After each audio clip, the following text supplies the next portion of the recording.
আজকের ভিডিওতে বলবো B9R আইশিফটের ঢাকা টু পঞ্চগড় কোকাকোলা পেন্টের গাড়িটি দেখাবো।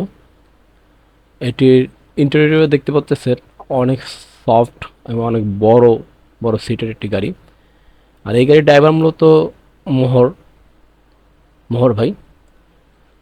ওনার রাস্তা সম্পর্কে অভিজ্ঞতা ঢাকা টু পঞ্চগড় রুটে অসাধারণ। ওনার মতো অভিজ্ঞতা সম্পন্ন ড্রাইভার এই রুটে কমই আছে। উনি প্রতিটি রাস্তা সম্পর্কে ভালো চেনে। তিনি প্রয়োজনে 10 কিলোমিটার ঘুরে যেতে রাজি, কিন্তু জামের মধ্যে 2 ঘন্টা বসে থাকতে রাজি নেই। ইভেন আশেপাশে অলিগলি চিপাচাপা সব রাস্তা তার পরিচিত। দেখতে পাচ্ছেন সে এমন রাস্তাগুলোতে ঢুকাইছে যেগুলো রাস্তাতে কোনো দিন কোনো গাড়ি একে ওয়ান যে গাড়িও ঢোকা অসম্ভব। সেখানে সে বলবো B9R আইশিফটের এত বড় লম্বা গাড়িগুলো সে ঢুকাচ্ছে। আর ঢাকা টু পঞ্চগড় রোডের এখন রাস্তার কাজ চলতেছে।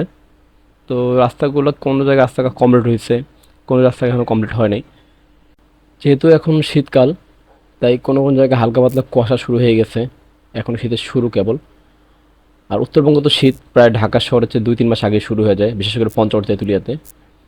আর মোহর ভাই গাড়ি চালানোর স্কিল অ্যাভারেজ সে সবসময় 100 চালায় ম্যাক্সিমাম টাইমে। কেননা 6-7 ঘন্টায় বা 8 ঘন্টায় ঢাকা টু পঞ্চগড় যাওয়া এই বর্তমান রোডে অসম্ভব। সেখানে মোহর ভাই ম্যাক্সিমাম টাইমে 7-8 ঘন্টায় ঢাকা যায় পঞ্চগড় পৌঁছায় দেয়।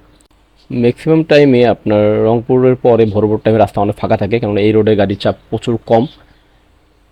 তো আমরা ভোর ভোর টাইমে রাস্তা দেখতে পাচ্ছি পুরো রাস্তা ফাঁকা। আর প্রায় ভোরে আলো পড়ার সাথে সাথে আমরা পঞ্চগড় ঢুকে যাই মোটামুটি 6টা সাড়ে 6টার মধ্যে। দেখতে পাচ্ছেন করতা সেতুর আগেই হাতের ডান দিকে যে প্রথম কাউন্টার, এটা হানিফের নিজস্ব কাউন্টার পঞ্চগড়ের। এখন আমরা পঞ্চগড় কাউন্টারে নামবো।